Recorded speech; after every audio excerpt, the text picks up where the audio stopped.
Israel और Hamas के बीच की आपसी जंग से पूरा मिडिल ईस्ट अब युद्ध का मैदान बन गया है।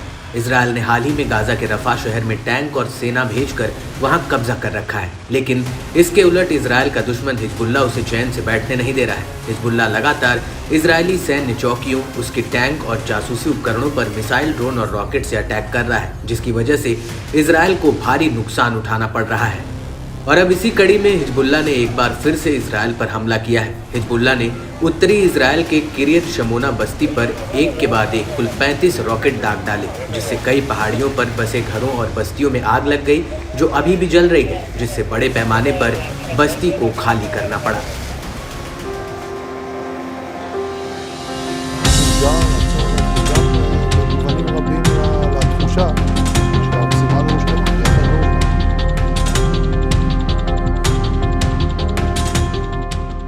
बस्ती के प्रमुख अविचाई स्टर्न ने कहा कि 20 रॉकेट बस्ती में गिरे, जिसके चलते दर्जनों घर, इमारतें और वाहन पूरी तरह से नष्ट हो गए, जबकि बाकी 15 रॉकेट को आयरन डोम ने रोक लिया। ऐसा पिछले कई महीनों से हो रहा है और हमें कितना समय भुगतना पड़ेगा ये भी नहीं पता। अविचाई स्टर्न ने इजरायली पीएम नेतन्याहू की आलोचना भी की, क्योंकि एक रिपोर्ट के मुताबिक कब्जे वाले उत्तरी फिलिस्तीन में किरियत शमोना बस्ती 7 अक्टूबर 2023 के बाद से खाली करने वाली सबसे बड़ी बस्ती बन गई है। इतना ही नहीं, हाल ही में एक इजरायली अखबार ने इसे घोस्ट टाउन का भी नाम दिया था। रिपोर्ट के मुताबिक इस बस्ती में सब कुछ बंद पड़ गया है। आपातकालीन सेवा कर्मियों ने भी सभी बस्तियों को खाली कर दिया है।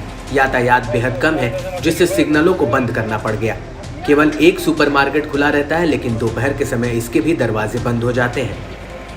हिजबुल्लाह के हमलों का कहर कुछ ऐसा है कि किरियत शमोना से भागे अधिकांश निवासियों ने वापस न लौटने का फैसला किया है। एक रिपोर्ट के मुताबिक 60,000 से अधिक निवासियों ने उत्तर छोड़ दिया है और वर्तमान में होटलों, किराए पर या रिश्तेदारों या दोस्तों के साथ रह रहे हैं।